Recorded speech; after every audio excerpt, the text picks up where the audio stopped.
Olá, bem-vindos a mais um podcast com Leandro Castro.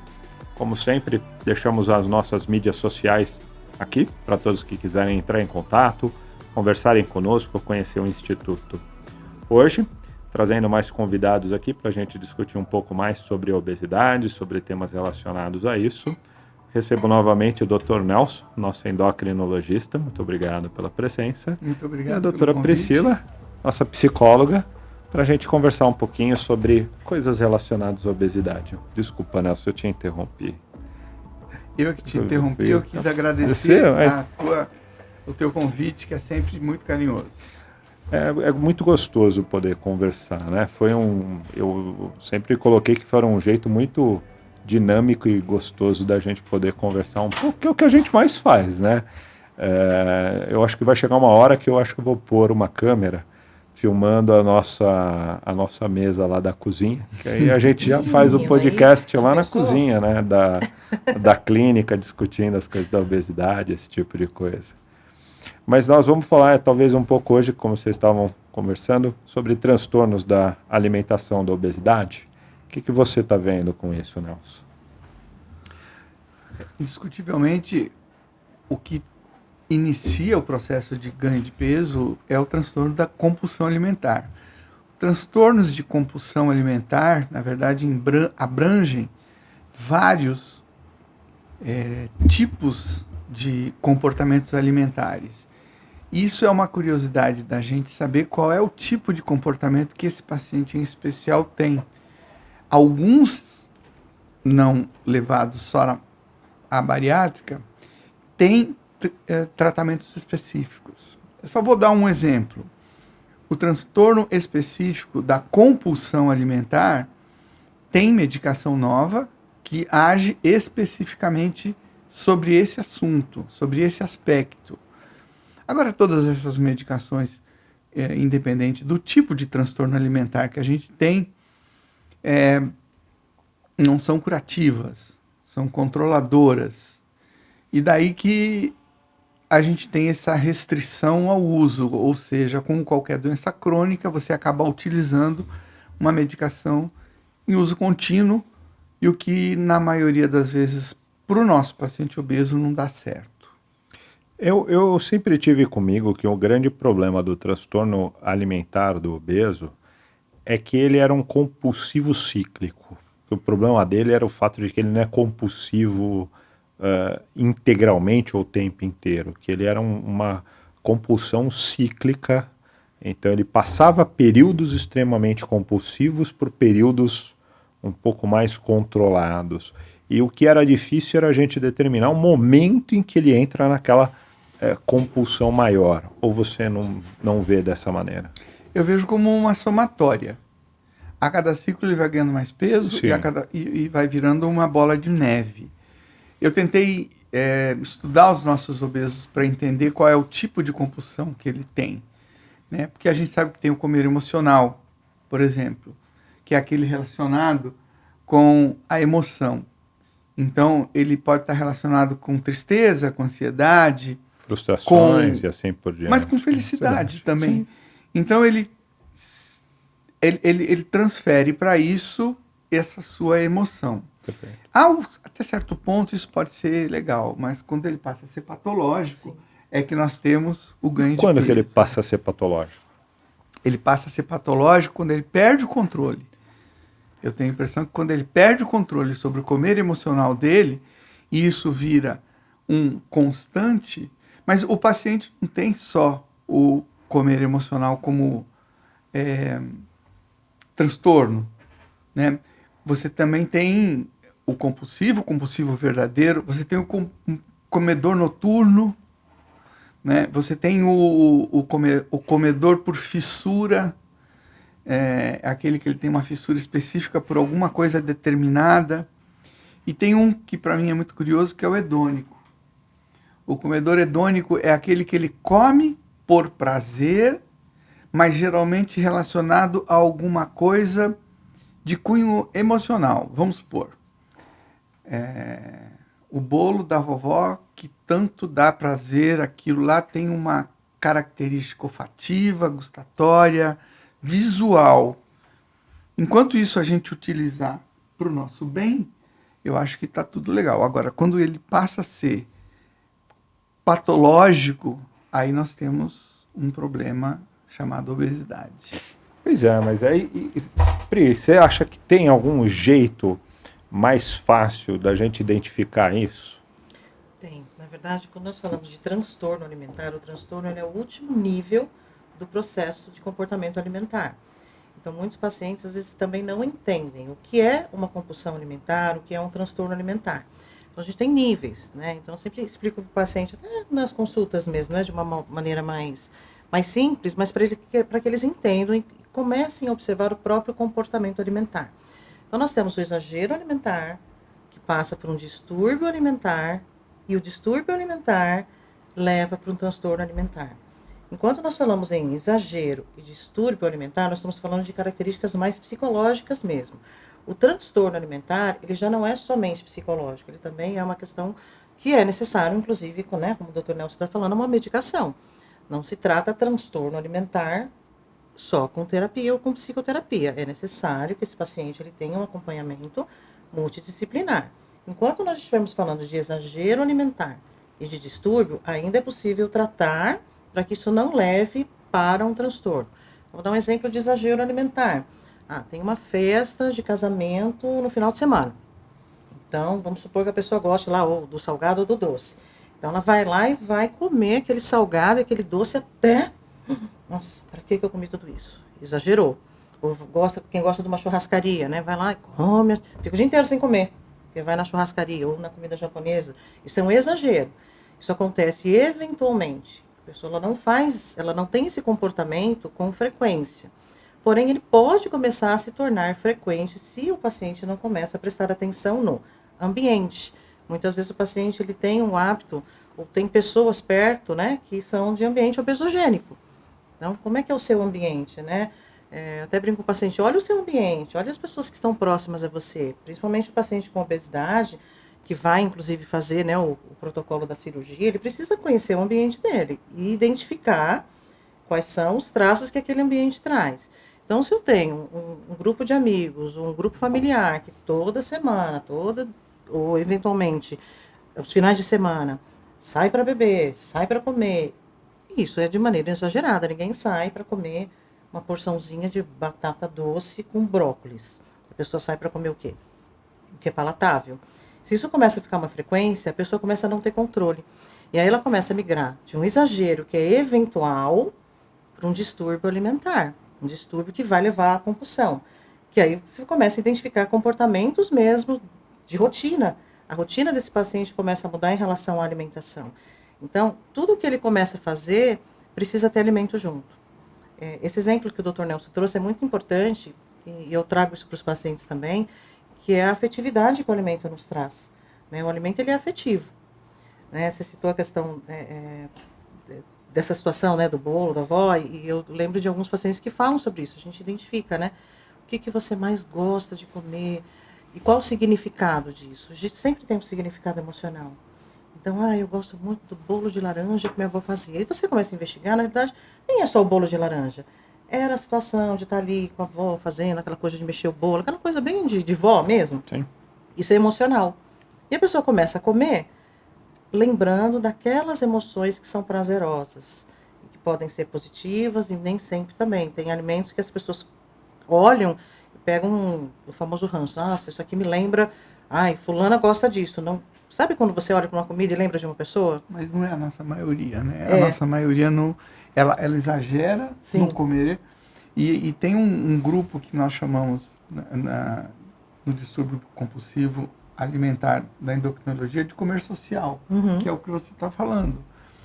Nós nunca tivemos tanto situação social como tinha. Antigamente não havia tanta festinha, não havia tanto happy hour, não havia tanto churrasco. Era tudo muito mais restrito, né? Era muito mais restrito. Hoje em dia a gente ganha peso e vai para esses locais, não é comida saudável, de qualidade. É comida tipo aquela história de que ninguém chama você para comer uma rúcula. Não. Ou um alface, ou coisas do tipo, né? A gente... Toda sexta-feira. E pode observar, até se você for comer hour, isso, né? As pessoas estranham. Nossa, mas você vai comer sexta-feira, você vai comer uma salada?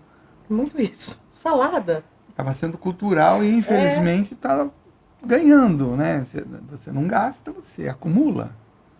Mas você sabe que, por exemplo, por um lado, eu tenho uma visão de que a obesidade, ela vem do fato de que você vai se acumulando a semana inteira, né? Tipo assim, então eu já sei que, sei lá, de sexta-feira nós temos um happy hour.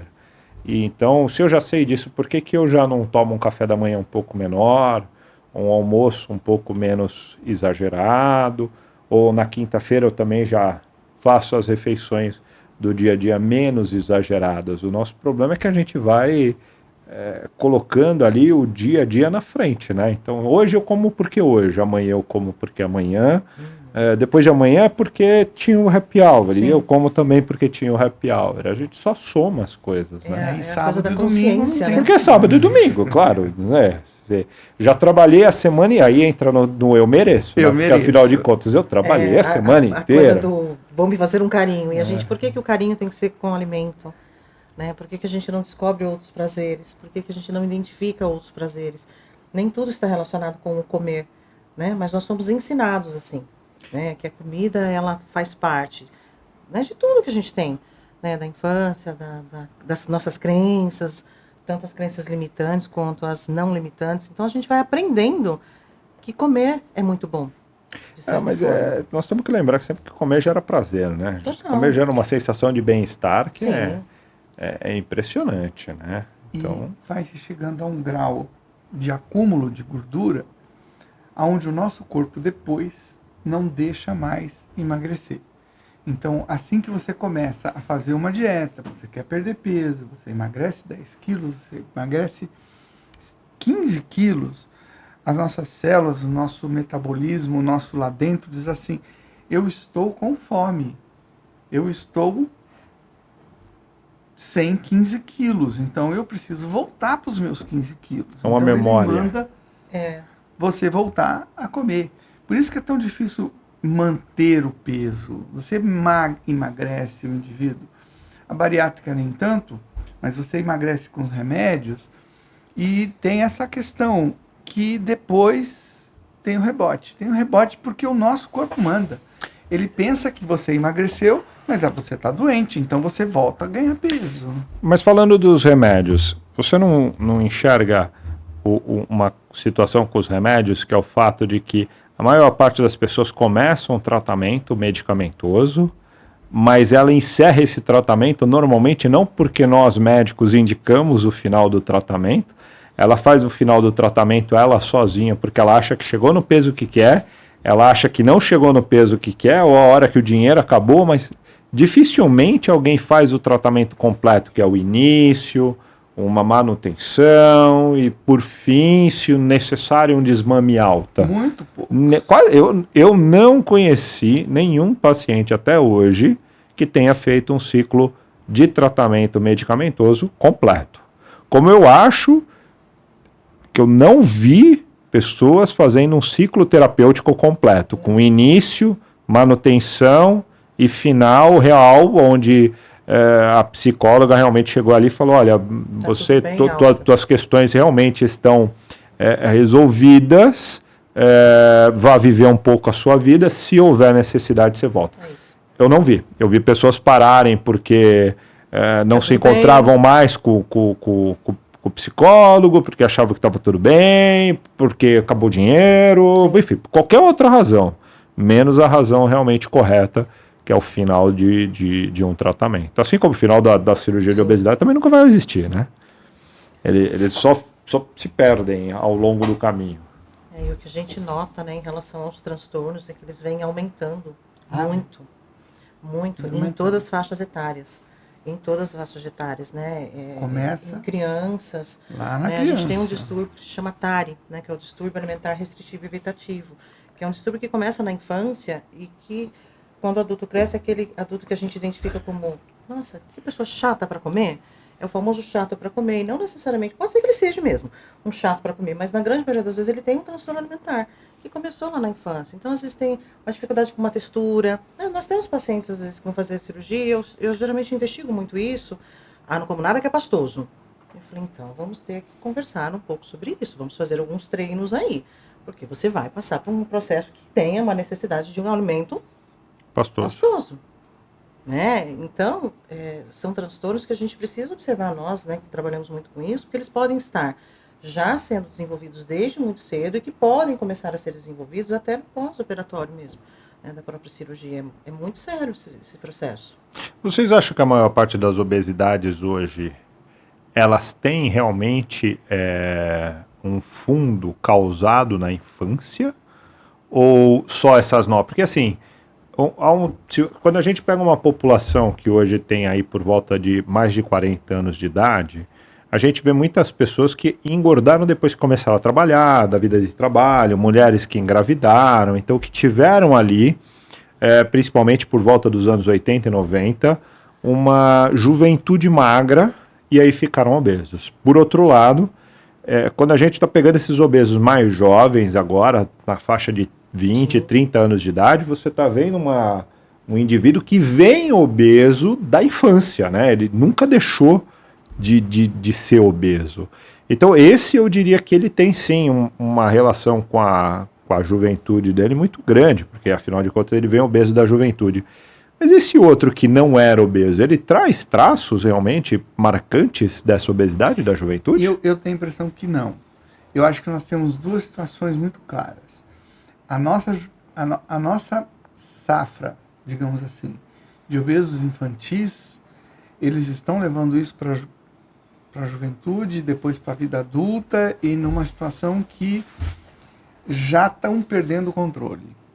Até porque tem essa questão que esse segundo grupo que você falou não tem, que é a inatividade física, principalmente tela de alguma coisa. Esses que vêm obesos da infância. Da infância. Tela de celular, tela do computador, Sim. tela do tablet.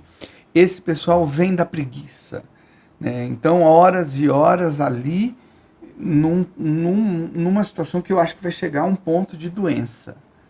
Né? E tem um grupo que talvez seja um pouquinho mais nosso, né, que é o grupo que se transforma, que acaba tendo esse problema a partir de determinada idade, mas geralmente tem um trigger, tem alguma coisa que dá um estalo que faz com que isso aconteça. Mulher, gestação, alguma infelicidade específica que ele vai ter, um trauma, e aí são duas coisas que eu acho que vão vir diferentes, mas eu acho que a geração que está vindo de crianças, adolescentes, obesos, eles vão chegar muito legais, muito potentes para a gente depois.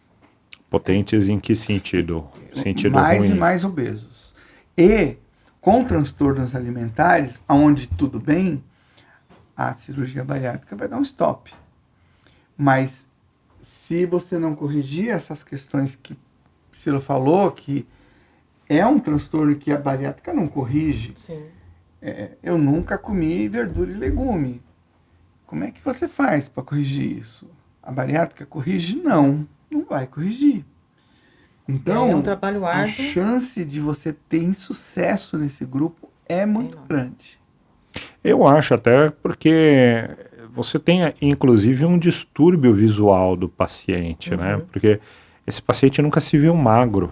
Ele não consegue se enxergar. Nós ainda temos alguns pacientes que foram magros e tem aquela lembrança, puxa, eu queria voltar, memória, né? Eu queria voltar a uma situação inicial. E muitos desses eles não têm um parâmetro. Eles não têm.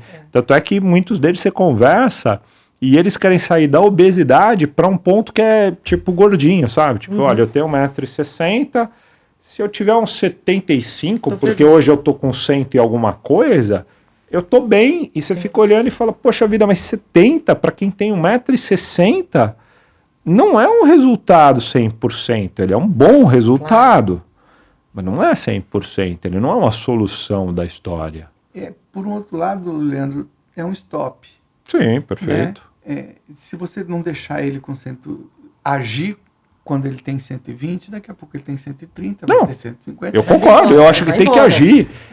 Eu só acho que o distúrbio de visão dele é tão grande que lá, isso lógico, quando a gente está conversando com o paciente na casa do 120, antes de fazer a cirurgia, onde você pergunta para ele, e eu faço essa pergunta com rotina, que é, onde você deseja chegar? Quer dizer, onde você quer ir?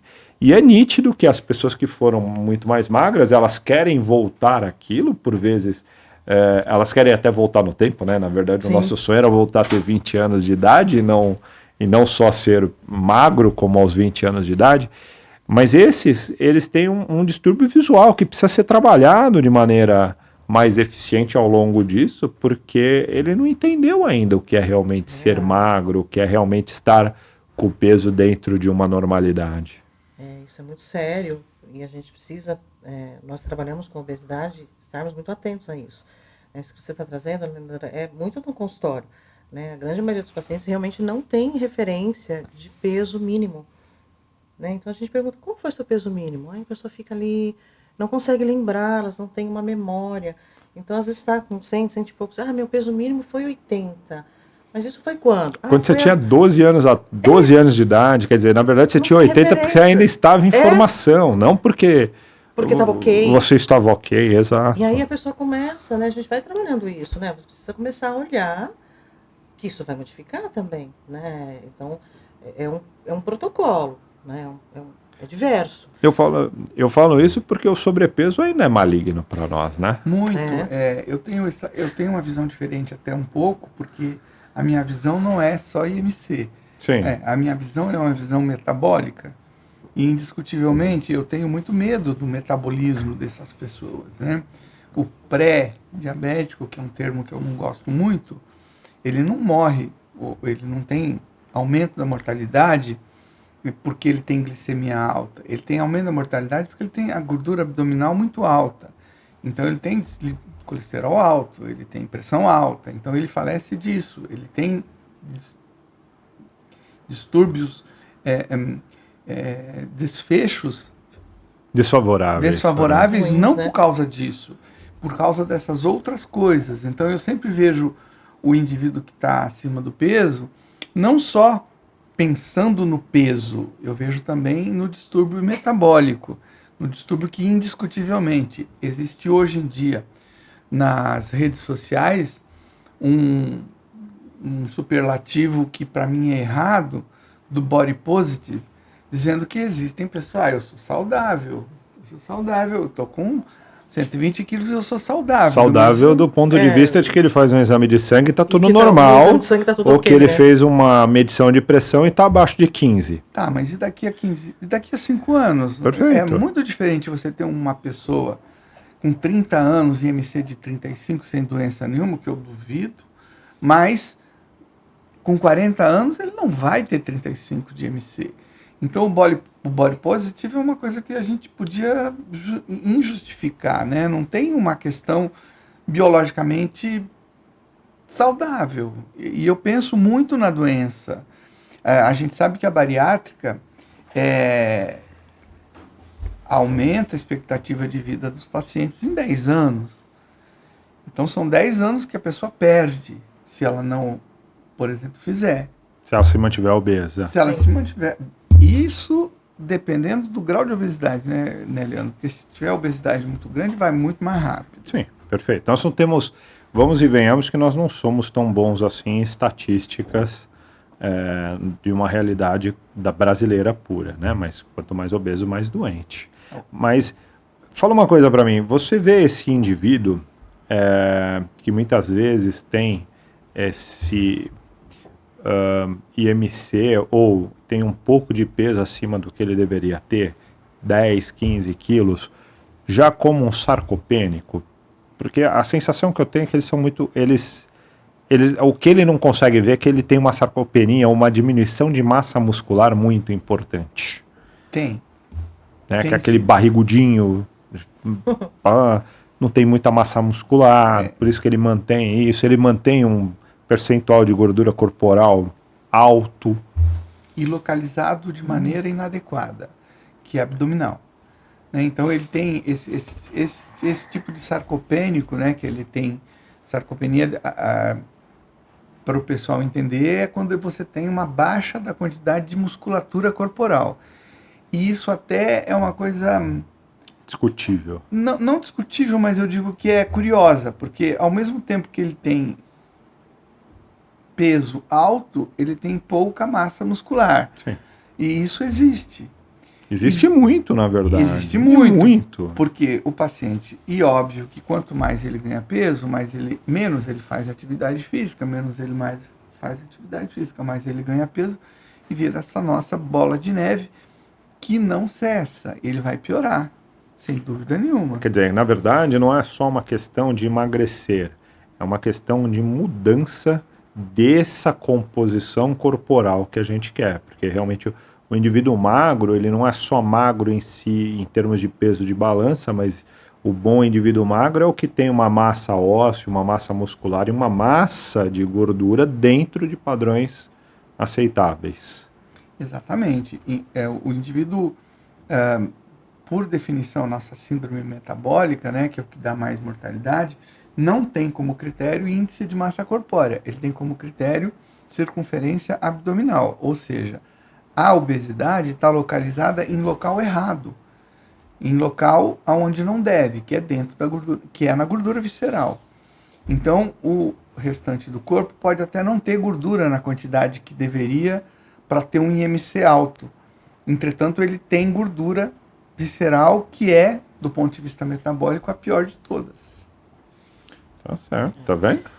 Até trazendo à tona um pouquinho mais, nós estamos discutindo aqui sobre a questão dos transtornos, né? Como é que a gente pode identificar, né? Quando que a pessoa consegue identificar para onde que ela está evoluindo, se é que a gente pode chamar isso de uma evolução, né? Então eu falei do exagero, né? Que vai lá para o distúrbio, e as compulsões, que a gente vê muito, não só na obesidade, mas grandemente nos pacientes que têm obesidade, que é não ter mais o controle sobre aquilo que você tem à sua frente, né, a comida em si.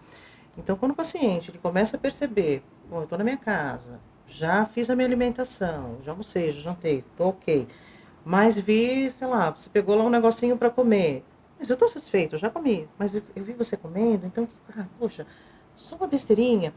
Isso começa a sair do controle. Então, eu preciso começar a entender meu nível de saciedade e satisfação, que são coisas diferentes. Sim. Né? Saciedade é eu entender o que já está ok no meu estômago, que já está tudo certo, eu não preciso comer mais. Né? Por isso a gente fala tanto, coma devagar, entenda como é que você está no teu organismo. E a satisfação, não, né? A satisfação eu vou comendo. E vai comendo, e vai comendo. Eu incluiria nessa discussão, porque eu acho que existe uma grande diferença da fome, Sim. da vontade de comer, Sim. e do que é você estar se sentindo bem com tudo Sim. isso ou não, né? Eu acho que são entidades completamente separadas nesse Sim, tipo são os tipos de fome, né? A gente explica isso também, né? Então a gente tem lá fome fisiológica. Fome fisiológica, o corpo dá sinais cognitivos, sinais físicos, sinais emocionais. Aí eu vou entender que eu tô com uma fome que é real, é fisiológica. Aí eu tenho as fomes emocionais. Eu costumo falar para o paciente que a gente vai dando nome, né? Fome do nariz, fome do ouvido, fome, vários tipos de fome. E é específica, então eu sei dar nome e sobrenome para aquilo que eu quero comer. Então, entender tipos de fome, entender meu nível de saciedade, meu nível de satisfação, vai me ajudar, inclusive, a não desenvolver o transtorno de compulsão alimentar, que é sofrível, né? Só quem passa por isso, ou já passou, sabe o quanto isso é difícil. A pessoa não consegue ter controle sobre o que vai comer. E faz até, inclusive, o que o Dr. Nelson está trazendo, vai comer à noite. Eu tenho pacientes fazendo isso, né? Porque aí, durante o dia, come aquele, né? Tudo bonitinho, aquele prato bonito, saudável. Quando chega à noite... As pessoas dormiram, vai na geladeira, vai no armário. E quando a pessoa não para de comer até enxergar o fundo do pacote, é o quê? É um comer compulsivo. Já é um comer compulsivo. É um comer de compulsão que leva a transtorno de compulsão alimentar. Você não acha que a gente está tendo muita dificuldade de identificar, Sim. medicamente falando, esse pessoal? Sim.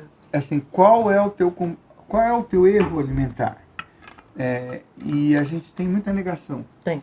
E aí fica difícil, das vezes, a gente acertar. A gente que não é psicólogo, Leandro, tem muita dificuldade.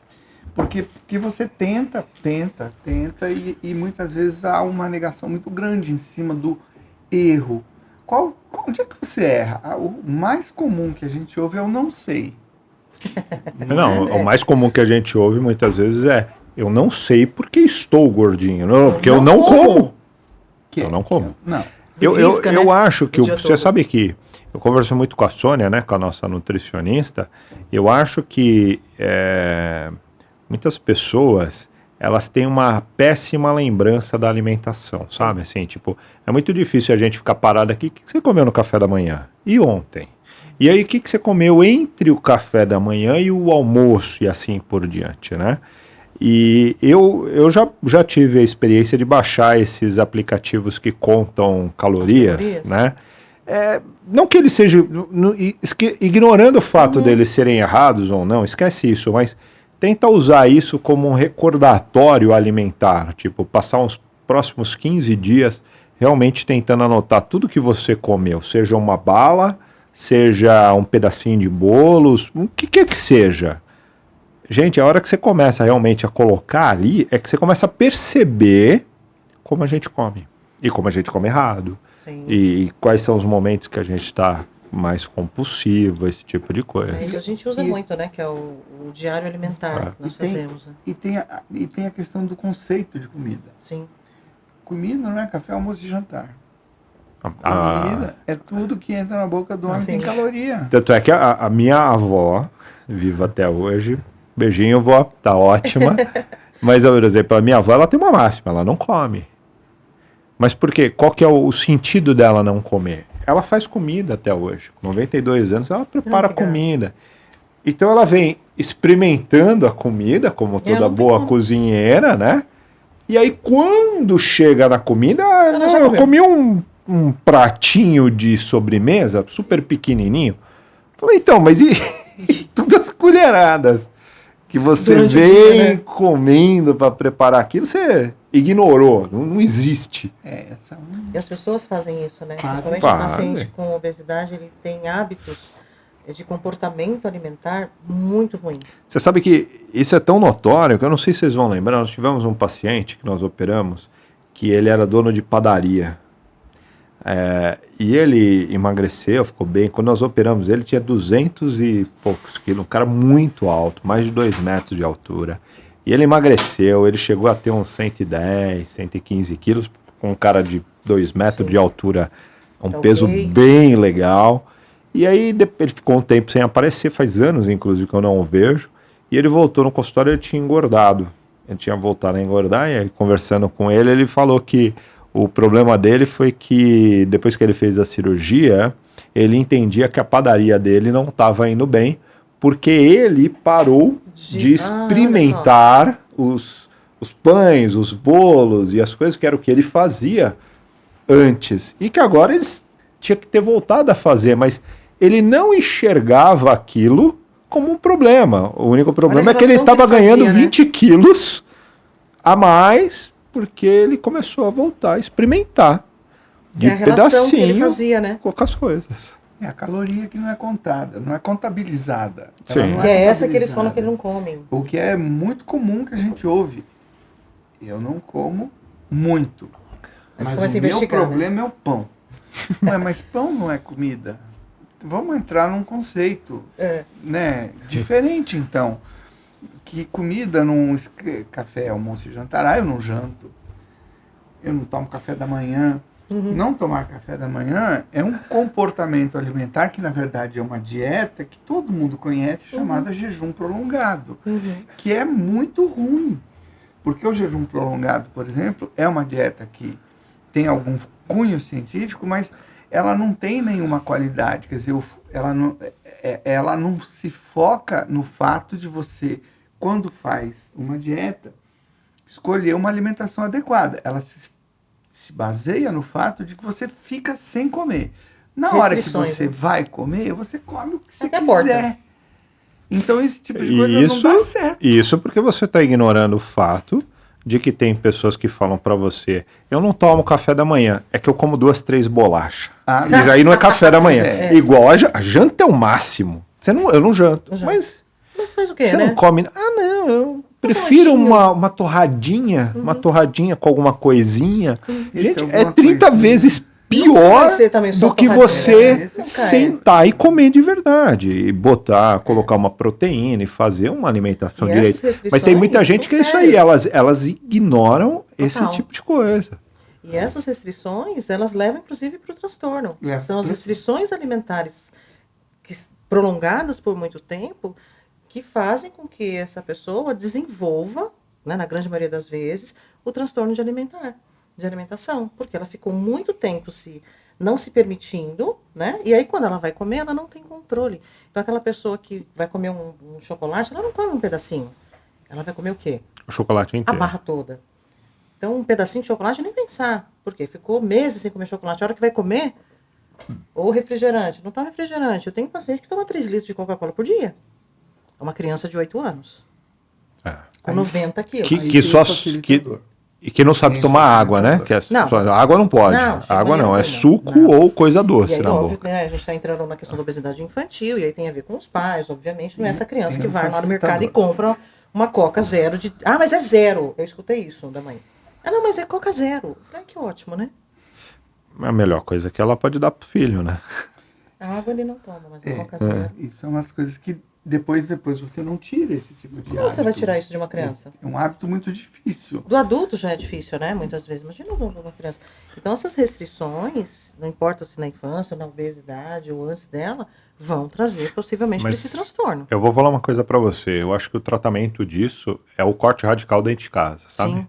Sim. Teve uma época, no começo do ano, que eu estava conversando muito com a minha esposa, com a Tati, e que a gente realmente estava com os meninos tomando refrigerante, esse tipo mais de soltos coisa. na questão alimentar. Um pouco mais solto, sabe? E, inclusive, porque tinha aquelas adegas, em casa tinha lá, às vezes tinha refrigerante que sobrava e tal, e o Arthur, meu filho, estava bebendo muito energético, aqueles monsters da vida, Eles adoram. e refrigerantes, esse tipo de coisa. Nós tivemos que partir para um radical, sabe? É, Tipo, não. não tem, não compro. E acabou.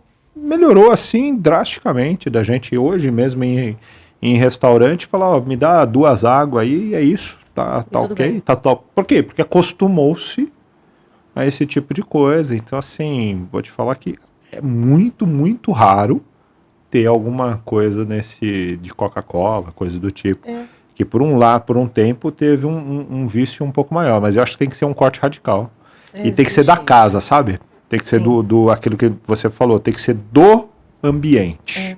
Se você não fizer o corte no ambiente, não adianta. E tem a questão do ambiente, que se você tem um refrigerante, já que você vai comprar, o mais barato é você comprar uma garrafa grande. Sim. E já que você tem a garrafa grande, Vamos você tomar, vai ter né? que tomar essa garrafa grande, não vai jogar fora. Então é um pequeno passo, mas digamos que eu não bebo refrigerante, eu acho horrível.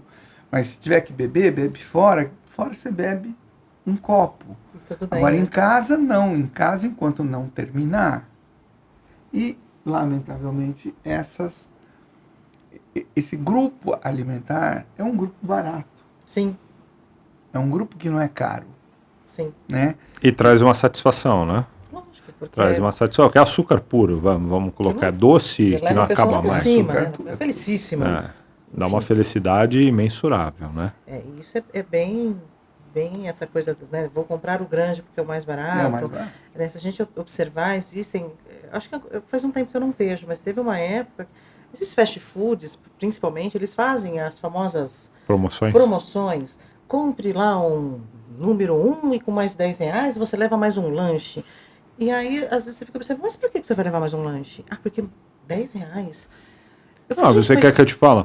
Você quer a maior sacanagem que tem hoje é pipoca e Coca-Cola pra mim de cinema, que você vai ali, você paga um R$2 e absurdo, aí né? você pega um balde Ah, é só mais maior, R$2, né? Mais R$2, então Vamos dá levar. o balde. E aí, o que lá. você faz com aquilo? Come, Você come. lógico. E aí tem a coisa da crença limitante, Foi- que a gente vai aprendendo da infância também, né? Nós fomos no cinema, eu tava com meu filho, isso já faz acho que uns 2 anos nós E fomos. cinema sem pipoca, sem refrigerante, não é Ah, cinema. pra e aí eles. a hora que nós chegamos lá, o refrigerante então era de 700 ml. Tem até acho que de 1 litro, né? Tá bom, beleza, leva aí se, né? Se É, ficar, só hoje, ficou. né? Se Que é ficar, a coisa de ficou. hoje. Que se ficar, ficou. E nunca fica. Não chegou na metade do filme, não tinha mais tem que comprar refrigerante. outro. É um absurdo.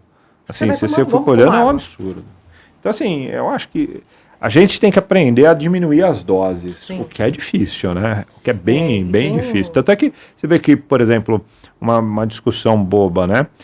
Eu já estive nos Estados Unidos e você entra em supermercado americano, o grande problema deles é que as porções deles são gigantes. Tipo, quando você pega, enquanto, sei lá, um sucrilhos aqui no Brasil é desse tamanho, nos Estados Unidos é desse tamanho. O dobro do tamanho. É o dobro, 3 vezes às vezes o tamanho. Então, assim, eu acho que quanto maior a porção, pior é. Então, assim, a gente tem que tomar um pouco de cuidado muito grande com... E ainda insisto que é ultraprocessado. Sim. Que ultraprocessado é barato. Sim, sem dúvida. Duradouro. Acessível, né? Acessível, duradouro. Fica lá guardado muito tempo, não estraga. Né? Enquanto que a comida de verdade, que é aquela que você tecnicamente tem que fazer todo dia, porque se não estraga, ela é mais cara, é mais... né? E a comida ultraprocessada fica lá acondicionada. E Em qualquer lugar você compra. No sal, acondicionada no açúcar, acondicionada na gordura. E, obviamente, isso que a gente também não pensa que contabiliza, mas contabiliza, que são comidas altamente palatáveis, mas altamente calóricas. Sim. Né? E palatáveis, quer dizer, gostoso. Você come mais, você come mais, você come mais e você não percebe. É como a pipoca, né? Você vai comendo. Fica ali, Pipoca. né? Fica ali. Uma, 2, 3. Comeu lá um balde de pipoca e nem viu. 1 hora, 2 horas de filme. E tem uma coisa importante, né, sobre crenças limitantes, que eu sempre falo para os pacientes prestarem atenção, e isso desenvolve comportamentos alimentares em cada um de nós, né? Que vem até da nossa infância, né? Como é que eu fui ensinada a comer muitas vezes, né? Então tem alguns exemplos simples até, né? Então, da questão do jogar a comida fora, né? Muitas pessoas... É pecado. O que nós aprendemos? Eu aprendi pecado. isso. Colocou no prato, Priscila, Tem que comer. Poxa, vai jogar comida fora? Que pecado, que coisa feia. Ou fica aquela conversa assim, só mais uma colherzinha, só mais um pouquinho para eu não jogar comida fora. Eu aprendi isso e desenvolvi isso até com as minhas filhas. Depois eu fui estudando comportamento alimentar e falei, gente, que loucura que eu fazia, olha. Então, assim, eu não vou jogar a comida no lixo. Por quê? É pecado, poxa, que coisa feia. Só mais uma colherzinha. E aí eu jogo para dentro de mim? Tá escrito aqui, lata de lixo. Então eu não jogo no lixo porque é ruim. Lógico, até hoje eu acho horrível mesmo. Jogar comida fora eu acho uma coisa horrorosa, pessoalmente dizendo. Mas por que eu vou comer uma coisa que eu não preciso mais? E a gente faz isso inclusive com criança, né? Mas só mais uma colherzinha. Mas você quer que eu te falo? Eu vou falar assim, eu gosto de cozinhar. E eu vou falar que a grande dificuldade que eu vejo em cozinhar, a grande dificuldade que às vezes eu vejo em restaurantes, quando tá a família inteira, é a determinação da quantidade de comida que você vai fazer ou pedir. Sim. Sabe? Tipo, não sei, para quem já teve ali, para e fica olhando e fala assim, nós vamos comer nós 3. Quanto de arroz eu ponho na panela? A quantidade, tipo, né? A quantidade. Fazer a medição de quantidade. Exato. Vira e mexe, você vai colocar mais, sabe? Tipo, é melhor sobrar do que faltar. Mas o problema é que a pessoa não deixa sobrar, Entendeu? ela come. Não, então, aí que tá o problema, melhor sobrar do que faltar, mas vamos lá. Vamos E fica jogar isso naquilo, fora. gente, é uma dificuldade de determinar, então você vai fazer isso porque assim, quanto mais você aumentar o número de pessoas que você vai servir, ou que para Mais quem difícil você vai fica. pedir, pior fica. Sim. Tipo, tenta pedir uma pizza, aí você começa a fazer aquela conta de Fulano vai comer padaria, um pedaço, vai comer 3. dois, vai comer 2. Acho que 2 dá, não. Então pede uns 2 a mais, né? Então pede a segunda ali para ver como é que fica. Eu acho, você tem um outro. eu acho nesse sentido, eu acho um absurdo a quantidade que a gente acaba se perdendo, porque a gente tem uma dificuldade de quantificar a comida. Quanto que tá bom, quanto não tá. Ou mesmo em restaurantes. Quantas vezes eu já entrei em restaurante, você olha pro garçom e fala, é prato individual ou é para 2? Aí o cara fala individual. Aí você não sabe se é aquele individual extremamente pequeno ou se é o individual aí que chega cabe, um individual desse tamanho, cabe né? 2, cabe 3. Nossa senhora, tem lugar ali que você pede o para 2 é para 5 pessoas. Aí você fica olhando e fala, isso aqui dava um batalhão comer. É por isso que a gente precisa se conhecer, entender o que é. Quantidade para você é uma coisa, para ti é outra e para mim é outra. Então a gente precisa ter esse entendimento de entender o que é suficiente para mim, e isso a gente faz entendendo os sinais de fome. Porque muita gente come por comer. O duro é que muitas ali. vezes a gente come para encher a barriga, né? Para encher a barriga. E eu vou falar uma outra coisa. Eu já ouvi muito de paciente isso, que eu como porque eu tenho medo de ficar com fome. Sim. Tipo, eu vou almoçar agora Porque vai porque que, né? vai que eu tenho que trabalhar a tarde inteira e aí eu não vou poder comer. E aí eu só vou comer 8 horas da noite. E aí Então é vai melhor comer até a comer. porta, É né? melhor comer, né? Vocês nunca pegaram isso? O Ah, medo da pessoa de ter fome, não é nem de ficar com fome, é de ter. Eu tenho medo, vai que eu fico com fome. Sim. Não é uma coisa difícil de acontecer, é até frequente. Por isso que a gente vai ensinando a entender sinais de fome. Identifique quais são os seus sinais de fome. Né? Eu, Priscila, tenho um sinal cognitivo de fome. Então, se eu estiver com fome, eu começo a ficar meio lesada. Você está falando comigo e eu estou aqui assim, pensando na minha comida. E eu estou aqui. O raciocínio fica lento. Tem gente que não é raciocínio. Eu tenho um irmão que é emocional. Ele fica irritado. Então eu sei quando meu irmão tá com fome, porque às vezes a gente olha e fala, Rafa, você tá com fome, né, Rafael? Tô. A gente brinca com a minha cunhada, que a gente faz viagens, alguma coisa assim, fala, já fez a marmitinha do Rafa? Porque o Rafa precisa comer no caminho. Cada pessoa tem uma Minha esposa fome. é desse jeito, ela vai ficando injuriada. Assim, Ela fica meio irritada. E é irritada, fome. com Comeu, fome. virou um anjo de novo. São sinais, a gente precisa entender isso. E é uma coisa que eu gosto de sempre frisar sobre transtorno da alimentação, é que a cirurgia bariátrica modifica completamente esse tipo de comportamento. Muda muito. Muito, muito. Há, claro, uma certa explicação hormonal. O paciente perde alguns hormônios que são relacionados à fome e os que são relacionados também à saciedade, mas a mudança comportamental que eles têm depois da bariátrica é uma coisa inacreditável. Porque a gente também, quando começou a bariátrica, não sabia disso. Muda paladar, né? Você Tudo, vê né? Paladar, muita inclusive. gente falando de eles falam mudança de muito paladar. Mas não é uma mudança ruim, é uma mudança boa. Boa. Mas para alguns, eu já vi alguns voltando com mudanças ruins, como aqueles que voltam comendo mais doces, que voltaram a engordar, inclusive. Mas eu acho que é uma minoria, Leandro. Graças a Deus é uma minoria. Graças a Deus. A maioria, eu acho que a maioria Vai muda muito o bem. comportamento Vai alimentar muito bem. e passa a ter consciência que antigamente eles tinham um erro alimentar desnecessário. Uhum. Né? E a gente sabe que tira a grelina, né, que é o hormônio principal Gerador que dá de fome. Né? o único orexígeno que a gente tem, o único remédio o único hormônio que nós temos que dá apetite, que é a grelina, ela sai que já é defeituosa no obeso, mas ela já sai, então o indivíduo passa a não ter mais apetite. E isso modifica muito o comportamento alimentar dele. Modifica também a qualidade da alimentação, mas modifica o comportamento alimentar. O que antes a gente via como o comer noturno, como o hedônico, como o compulsivo, passa a não mais existir. Sim. E não é porque você perdeu capacidade do tamanho do estômago. É porque você mudou a sua conformidade metabólica. E isso que é importante na cirurgia bariátrica, que a gente defende sempre. A mudança é do comportamento, né? Eu acho que você tem que mudar o todo. O teu corpo muda, teus hormônios mudam, você tem que mudar e você tem que tentar buscar ter hábitos bem melhores, né? O que é muito difícil para a grande maioria, né? Porque hábitos são comportamentos que a gente adquiriu durante a vida, né? Tem coisas que a gente reproduz que a gente não pensa mais.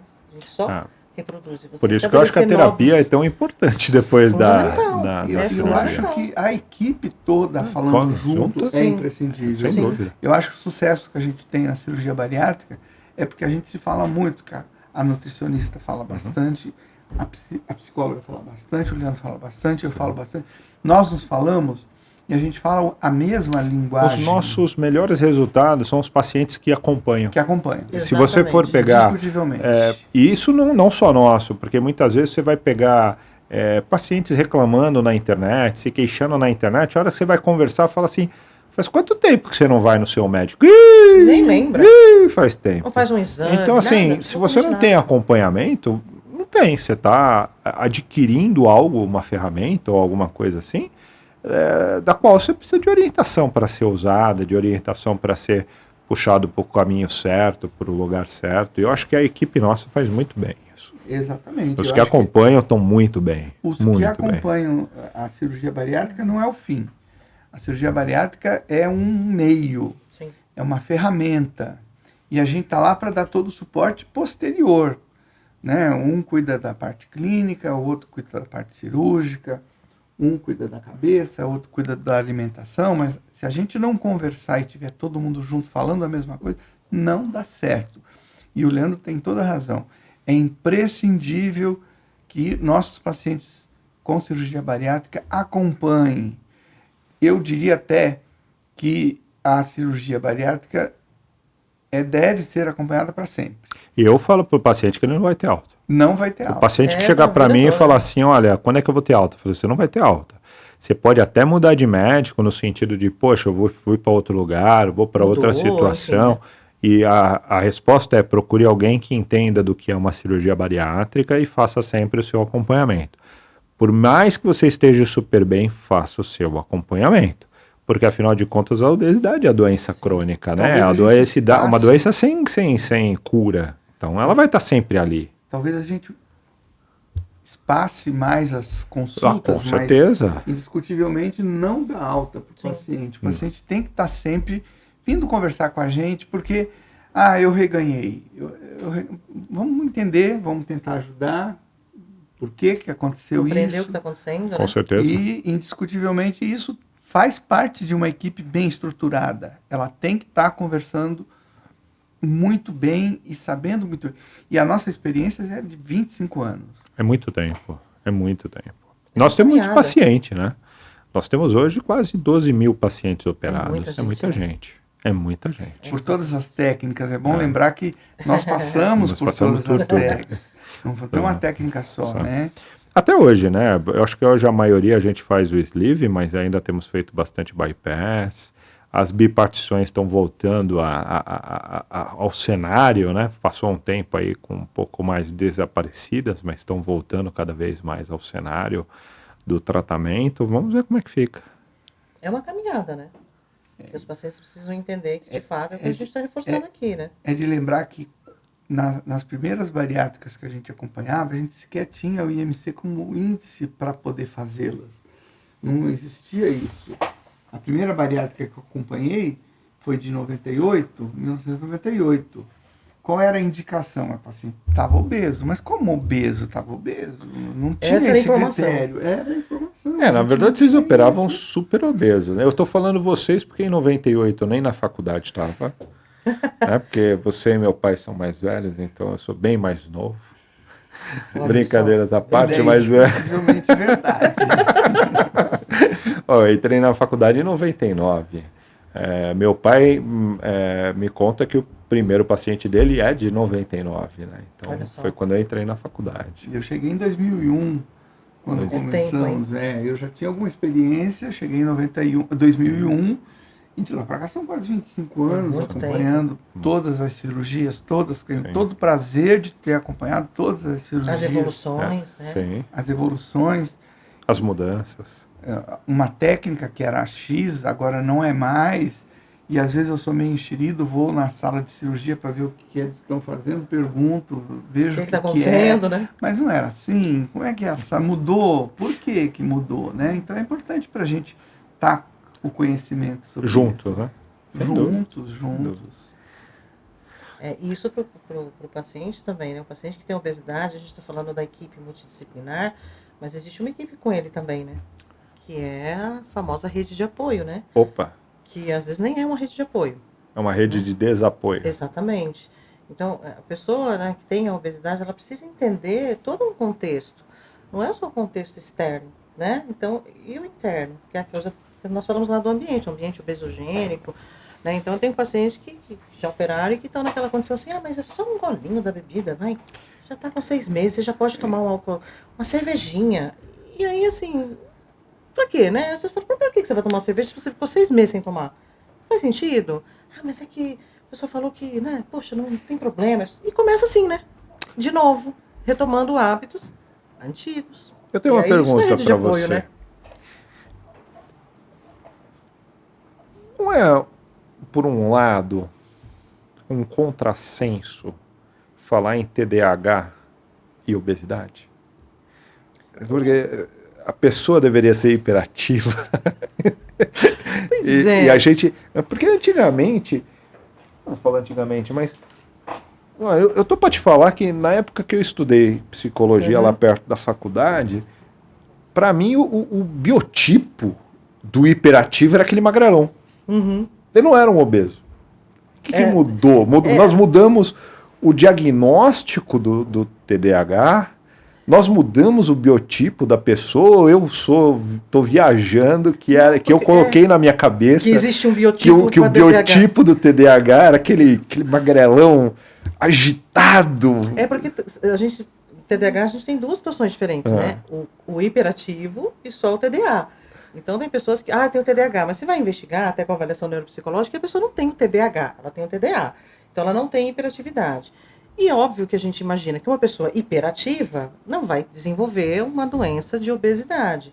Hoje as pessoas não têm hiperatividade, mas é uma questão cognitiva, agitação corporal, não significa que ela não vai ter um problema com obesidade, porque a obesidade está relacionada não só com isto, com a alimentação, com a prática. Então eu sou hiperativo, mas eu não faço atividade física. E eu sou hiperativa? Eu acho que ele tem um comportamento que não é só de TDAH. Não. A isso todo, soma-se outras coisas total. e a doença acaba não sendo só essa. Ele tem outros componentes. O transtorno, por exemplo, de ansiedade difusa está junto. Então, alguns se sobrepõem e alguns ganham. E esses diagnósticos, né, eles estão igual a hipertensão, todo mundo tem. Todo mundo tem. Né, tem adultos aí, né, a gente vai olhando, descobrindo, por exemplo, graus de autismo. Né, então, a gente tem mais ferramentas para identificar. Né? O que eu tomo muito cuidado com pacientes que chegam, mas como que eu sou hiperativo, como que eu tenho ansiedade? Não necessariamente você como que você tem ansiedade. Existem condições de você fazer controle disso. Para isso você vai ter uma medicação, você precisa fazer terapia, só que eles não querem fazer nada disso. Eles querem o quê? A mágica. A varinha do Harry Potter. É isso que eles querem. Mas você acha que mudou muito, por exemplo, a sensação que eu tenho às vezes é que os transtornos, eles vão mudando com o passar do tempo, e eu não gostaria de falar a palavra moda, mas é a palavra que me vem agora para descrever, porque, por exemplo, para mim, o que foi a moda, o que foi assim a característica da época ali de 2010, talvez até 2020, para mim essa década foi marcada pelo transtorno bipolar. Sim. Eu sou bipolar. E agora você não é mais bipolar, agora é TDAH. Agora tem o TDAH, tem o border, né? O border, muitas pessoas se isso. identificam como borderline.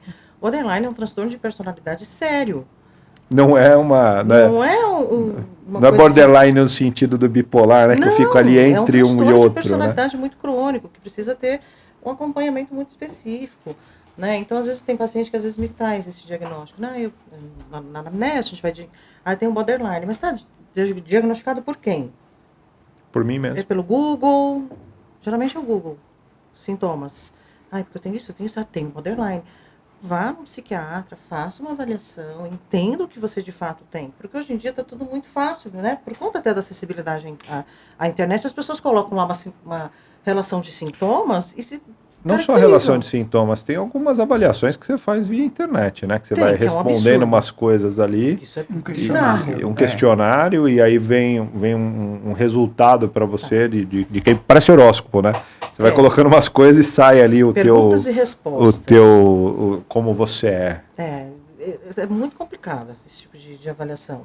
Eu sempre falo, faça uma avaliação decente, faça uma avaliação com um profissional. Né? Não fique pegando coisas de internet, montando de pré-diagnóstico. Eles fazem pré-diagnóstico, mas eles já chegam no consultório com diagnóstico, né? Porque eu tenho isso, porque eu tenho aquilo, e você vai avaliar, não tem. E não é uma avaliação que tem que ser feita numa consulta só. De forma alguma. Inclusive é uma avaliação cara, né? Não é barata. Né? Então, o que é caro, né? Isso que eu não, falo, sim, gente, não, né? Enfim, é diferente. Eu Mas acho que muitas pessoas existe um realmente não custo. têm acessibilidade Existe um a custo, isso. né? Não Porque existe. justamente por você precisar de mais de uma sessão, Ferramentas. né? Você precisa de um profissional que saiba Sim. interpretar aí o que está fazendo para você chegar ao final de um diagnóstico, né? E aí tomar muito cuidado até com as escolhas, né, que nós fazemos. Né? Eu tenho pacientes, por exemplo, não só um exemplo, não é um paciente para obesidade, que a esposa me ligou essa semana porque ele fez uma avaliação neuropsicológica e na avaliação neuropsicológica dele, é um paciente do Rio, eu não conheço online, e deu que ele tem um transtorno de sociopatia. Ela está em pânico, ela está com medo de dormir. Eu falei, que isso, menina? Não, mas como que ele não tem comportamento? Eu falei, olha, ele está comigo em terapia há 1 ano, ele não tem nenhum comportamento de sociopatia. Me manda o diagnóstico. Uma avaliação que parece que a psicóloga, desculpa, gente, pegou lá no Google, lá copiou, colou. Está destruindo o casamento do rapaz porque a mulher acha que ele vai matar ela a qualquer momento. Então, assim, tem que procurar para qualquer área. Em específico, né, o nosso acompanhamento, que é de obesidade, entender e fazer uns protocolos com profissionais que conheçam. Então, não adianta procurar qualquer profissional. Precisa ter um especialista. Então, vai fazer uma consulta com um nutricionista, tem que ser um nutricionista que conheça, de fato, o protocolo de obesidade, inclusive da bariátrica. Inclusive porque, como sempre, né? Se tiver um bom diagnóstico, Sim. você está um bom passo de tratar adequadamente, lógico. né? Aí Você vai não fazer vê... avaliação psicológica com questionário. Não posso, não uso, né, esse tipo de avaliação. Perguntas e respostas. Chega na pergunta 50, a pessoa não tem mais paciência para responder, responde qualquer coisa, porque ela quer se livrar daquele questionário. Isso não é uma avaliação. Né? Então, é aquela coisa assim, vamos facilitar para o profissional. Mas e o paciente? Né? Eu acho que isso é muito complexo. Então, eu sempre falo, gente, cuidado com os lugares que vocês procuram, cuidado com a forma com que vocês atuam e entendam o seu comportamento. Porque senão vai dar, como diz o ditado, né? Vai dar ruim isso. Eu tenho uma última questão com vocês, porque a gente estava discutindo aqui, vocês estavam discutindo antes. Como vocês enxergam para vocês e para os pacientes a insônia e a alimentação? A somatória do poder de ter insônia e o que fazer. A insônia, medicamente falando, é um dos grandes motivos da pessoa ganhar peso. O fato de dormir mal está até explicado do ponto de vista hormonal, que ela se desajusta, né? Há um comportamento de alguns hormônios, principalmente o cortisol, em que você perde esse ciclo e você esse distúrbio é um dos motivos de levar ao ganho de peso. Não é só o comer noturno, porque não é necessariamente o fato de ter insônia que a pessoa come de madrugada. Também tem, mas do ponto de vista metabólico é muito ruim. A insônia está implicada em ganho de peso para a grande maioria das pessoas. Por outro lado, o tratamento é um tanto quanto delicado, porque ao mesmo tempo que você não consegue dormir bem, simplesmente você dá remédio para dormir, eu acho que também não resolve. Então isso talvez piore a situação. Até porque vicia, né? Até porque vicia, e porque dá efeito colateral, e porque para de funcionar. Né? Então, do ponto de vista hormonal, do meu ponto de vista endócrino, a insônia está relacionada ao ganho de peso. Talvez, se você melhorar o quadro de ansiedade durante o dia, ela durma melhor, e aí você consegue ter uma melhora desse quadro. Como é que você alimentar. determina um short sleeper, uma pessoa que tem uma necessidade de dormir pouco, de um paciente que tem insônia? Você diria que é o cansaço no dia seguinte? Como é que você classifica aquela pessoa que simplesmente dorme pouco? A pessoa que dorme pouco está no outro dia muito bem e está feliz. Perfeito. O indivíduo que dorme mal, que tem insônia, e a insônia a gente define como sendo aquele que não consegue induzir o sono, mas aquele que também acorda durante a noite várias vezes. Então, essa insônia, essa é patológica.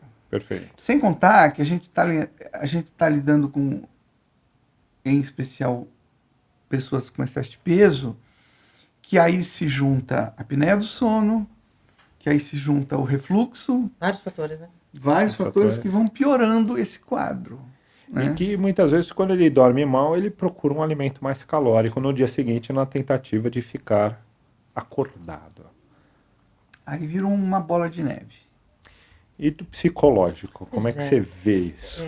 Você acha que é transtorno de ansiedade também? Então, a isso? insônia, a gente fala em vários níveis, né? Pensando na questão emocional, nós temos a insônia inicial e a terminal. E aí a gente vai identificar. Então, como é que é a sua dificuldade de sono? Como é que ela funciona? Você é aquela pessoa que vai para a cama se sentindo cansado, né? Agora eu vou dormir, hoje eu vou derrubar. Aí você vai para a cama e deita, aí fica para um lado, para o outro. E vira e não acha posição. E fica para lá, e fica para cá. E demora muito a pegar no sono, né? Só que quando você pega no sono, a casa pode cair. Você não acorda. Então você demora a pegar no sono e depois você consegue ter, digamos assim, uma noite, né, de 4, 5, 6 horas, aí depende muito de cada pessoa. Isso a gente chama de insônia inicial. Ela está relacionada até, muitas vezes, até com sintomas da própria ansiedade mesmo. A pessoa fica com os pensamentos, né? Ah, deitei, agora amanhã eu tenho que fazer isso, tenho que fazer aquilo, vou fazer isso, vou pagar com não sei o quê. Aquilo fica ali. E tem a insônia que está mais relacionada com os traços de depressão, que podem, inclusive, ter também transtornos de ansiedade. A gente vai avaliar se a gente está falando de uma ansiedade comum, se é uma TAG, né, generalizado, se já está indo para outras evoluções aí dos transtornos ansiosos. Então, a depressão, ela geralmente é aquele paciente que dorme, ele deita, ele tem até uma certa dificuldade de pegar no sono, só que ele acorda várias vezes. E a gente tende a achar que depressão está relacionado com tristeza, e não necessariamente. Então, eu posso ter um paciente depressivo que não tem como sintoma inicial a tristeza, mas ele tem uma fadiga, né, uma vontade de fazer as coisas. Então, a gente fica associando, a pessoa está depressiva, tem que ser aquela pessoa que chora o dia inteiro. Não necessariamente. Então, existem vários níveis. E a insônia, para a obesidade, ela vai, obviamente, atrapalhar bastante. Né? Por quê? Porque a pessoa dorme mal, no dia seguinte, provavelmente, vai se alimentar mal. Existem pacientes até que têm insônia que passam, né, como o doutor Nelson colocou, que passam bem durante o dia, mas geralmente vai ter transtorno de cognição, vai ter uma hora que vai dar aquela baixada. Uma coisa é fazer isso eventualmente. Agora, se eu tenho isso, pelo menos acontecendo, no mínimo, de 4 vezes por semana, já precisa investigar. E aí pode ser a terapia ajuda muito, a gente tem inúmeras ferramentas para trabalhar a indução de sono. Pode ser a medicação. A medicação, eu sempre falo, né? É só se realmente estiver no nível máximo. Por quê? Vai tomar medicação, possivelmente ela vai funcionar no primeiro momento, mas vai disfuncionar provavelmente outras coisas. E vai chegar um determinado ponto que ela não vai mais fazer efeito. Né? Eu tenho paciente tomando Zolpidem como se fosse água. Rivotril, que é Eu ainda tenho uma pior, paciente né? tomando 60 gotas de Rivotril. Não Vai de efeito. gotinha em Lógico gotinha, que né? não vai fazer. É de gotinha em gotinha. E aí, assim, por que você não aprende a trabalhar os teus pensamentos? O que está te fazendo ficar nessa agitação tão profunda que te tira o sono? E aí você fica naquilo, né? Outra coisa. Celular. Ah, sim. Nossa, essa é a desgraça moderna, né? Ah, mas é que eu coloquei lá, né, uma tela mais clarinha. Não adianta, gente. O celular não se leva para cama. Hoje as pessoas dormem com o celular, acordam com o celular carrega do lado da cama. A pessoa acordou, abriu os olhos, a primeira coisa que a pessoa faz é olhar a rede social. Tem um monte de paciente que faz isso. Né? Que a gente vai, como é que é seu dia? Me conta seu dia, sua noite. Fica horas, isso aqui distrai. Você vai indo, né? Até filosoficamente, já vou abrir uma coisa até pessoal. Na minha opinião, o celular tem 3 lugares que não entram de jeito nenhum. Na cama, porque é um lugar tão prazeroso, um lugar que você relaxa, que você dorme, que você faz amor, que você tá no final do seu dia querendo descansar, então o celular não entra na cama. Na mesa onde você está comendo, que também é outro local de prazer, um local onde você aproveita, que você conversa com as pessoas, onde você saboreia. E no meu consultório, não entra em nenhum desses 3 lugares. O celular não entra. Porque eu acho que isso atrapalha. Sim, tira a nossa Eu atenção. acho que é uma coisa que veio para prejudicar.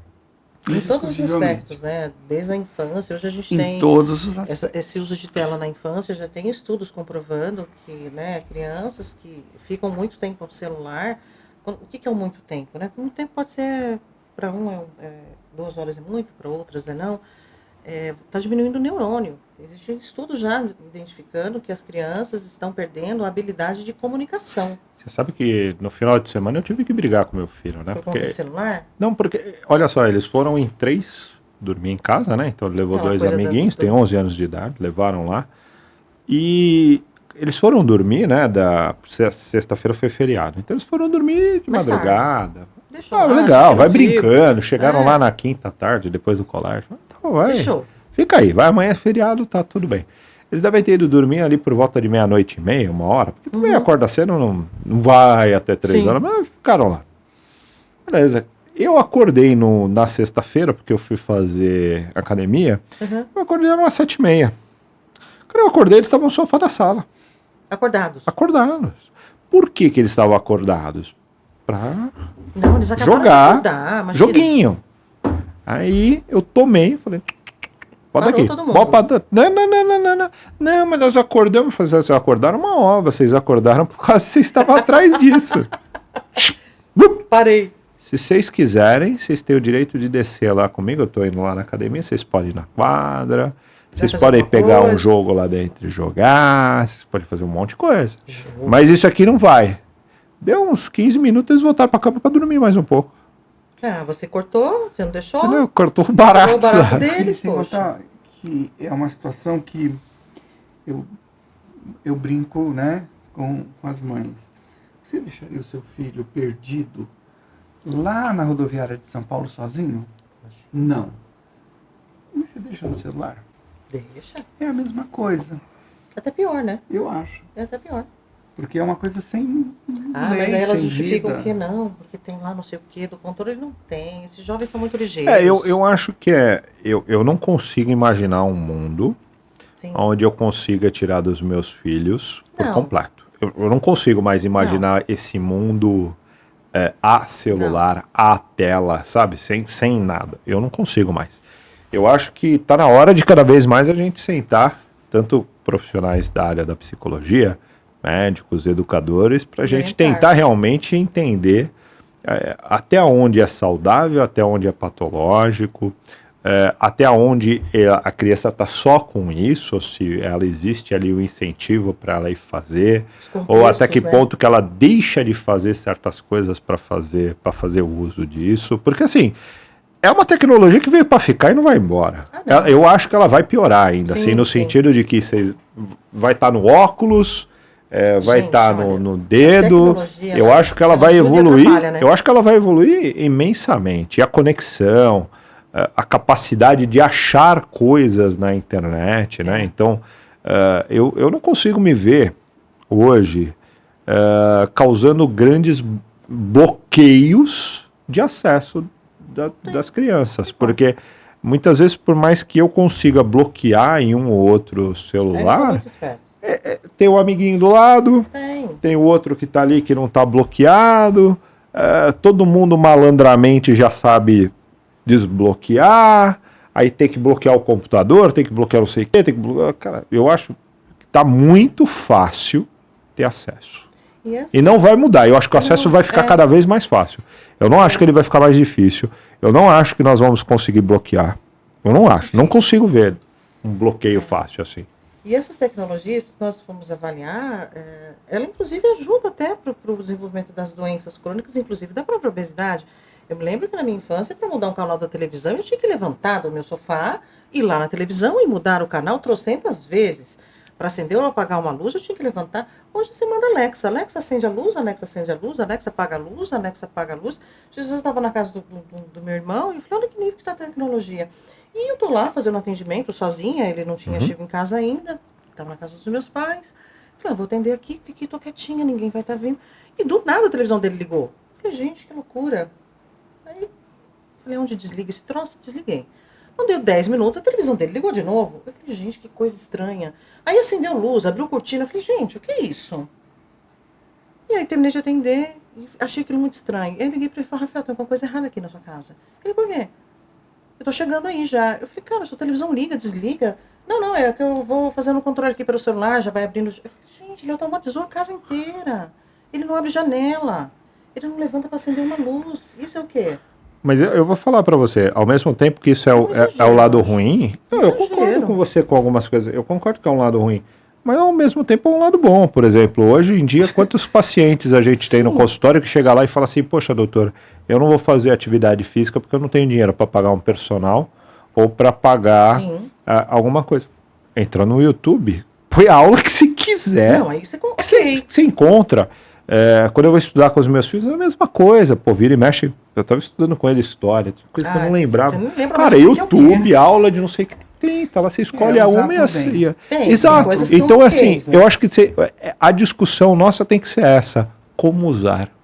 Como fazer as crianças usarem as coisas direito. E nós, né? E assim, nós também, claro. Porque aí é aquilo que a gente está falando do ambiente obesogênico. É uma pessoa que não levanta para acender uma luz.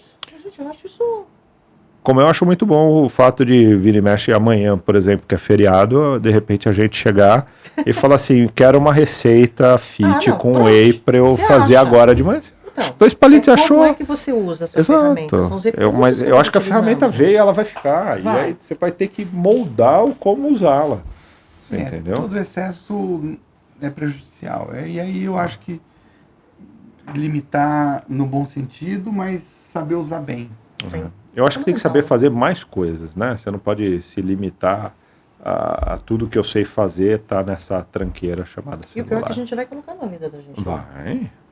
Tanto é que se te roubarem o celular, a primeira coisa que você vai fazer é comprar outro. Você não vai fazer outra coisa. Você não vai ficar sem. Entendeu? Tipo, se roubarem tua bicicleta, você vai ver. Você vai... Vejo depois, né? Pegar um dinheiro. Eu vou te falar uma coisa, é mais fácil roubarem meu carro e eu ficar uns 3, 4 meses sem carro, até o seguro sair e tal. Se perder o celular de alguma maneira, amanhã eu tenho que dar um jeito de fazer parte, funcionar. Né, das nossas resoluções estão focadas na tecnologia. Agora, como é que você usa? Usar bem. É isso. E isso é para tudo, né? Como é que a tecnologia, o que a gente está trazendo aqui, a questão alimentar, como é que eu uso o alimento? Eu acho que é uma reflexão. Eu sempre falo para o paciente, vamos à regra do para quê e do porquê. Para quê e por quê? Tem que ter resposta. Não vem com resposta porque eu gosto, porque eu quero, porque eu estou com vontade. Eu tenho vontade de tanta coisa e eu não posso. Então vamos à regrinha do para quê e por quê. Tem que ter resposta. Resposta coerente, resposta concreta. Porque aí a gente consegue identificar, nossa, mas para que eu vou comer isso, gente? Não estou com fome. Mas é porque é gostoso. Não. Mas é isso. Muito obrigado pela presença de vocês. Nós vamos chegando ao fim das discussões, mas voltamos sempre. Com certeza. Para todos que quiserem voltar, para todos que quiserem compartilhar, para todos que quiserem enviar para um amigo, nós estamos aqui. Todos que quiserem fazer perguntas. Dr. Nelson, alguma coisa a comentar ainda? Eu sempre insisto que a boa evolução está numa alimentação adequada. A gente tem que comer pouco para poder comer tudo. E sou um extremo adversário de comida ultraprocessada. Você falou que gosta de cozinhar, e eu acho que cozinhar une as pessoas. Cozinhar faz com que a gente tenha mais prazer em comer. Sim. Porque uma come arte, né, também. Bem. E achar melhor, gostos diferentes, texturas diferentes, né? Gostos, texturas, cores. Diferentes. Olfato. Né? Isso daí você não compra na lasanha que você simplesmente abre no supermercado e congela. Aquilo lá é ultraprocessado. Então eu sou um grande incentivador de uma boa alimentação, mas de cozinhar.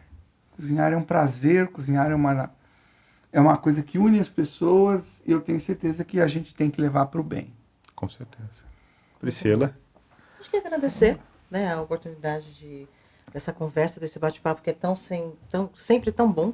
Eu acho que o nosso intuito é trazer, né, sempre informações que sejam importantes, que as pessoas consigam pegar um pouquinho, que seja, né, da essência do que a gente traz aqui e se cuidar mesmo, né, cuidar do todo. Né, a saúde física, a saúde emocional, elas caminham juntas. Não adianta cuidar de uma coisa e não cuidar da outra. Né? Então, fica aí a dica para quem ainda não foi, né, não teve oportunidade de se dar o carinho, né, de olhar para dentro, né, olhar não só para o contorno, mas fazer a importância do exercício de olhar para o avesso. Acho que isso é bem importante, fica aí o convite. Né? É isso. Muito obrigado a todos. Nós vamos encerrando aqui. Vejo vocês a semana que vem. E todo mundo que quiser conversar, mandar perguntas, pedir para que a gente traga alguém aqui, estamos abertos. Nossas mídias sociais estão aqui. Para todos que quiserem conhecer o Instituto, a nossa equipe está toda lá para ajudar vocês. Muito obrigado.